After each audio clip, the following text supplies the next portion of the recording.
ایک شخص حضرت علی رضی اللہ تعالیٰ عنہ کی بارگاہ میں حاضر ہوا اور کہنے لگا، حضرت علی، میں کسی کو پسند کرتا ہوں اور اس سے نکاح کرنا چاہتا ہوں، لیکن میرا ایک سوال ہے کہ وہ میرے لیے وفادار پھر ثابت ہوگی یا نہیں؟ حضرت علی نے فرمایا کہ ایک شخص، یاد رکھنا، جو عورت اپنے والدین کی توہین کرتی ہے، وہ عورت جو دوسروں کے سامنے اپنے گھر کی شکایت کرتی ہے، تو سمجھ جانا کہ وہ اچھی بیوی ثابت نہیں ہوگی۔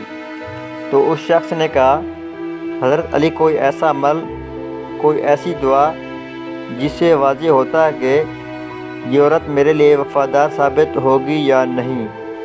حضرت علی نے فرمایا، اے شخص، اس دنیا میں سب سے بدترین عمل جھوٹا ہے، جو تمام گناہوں کی جڑ۔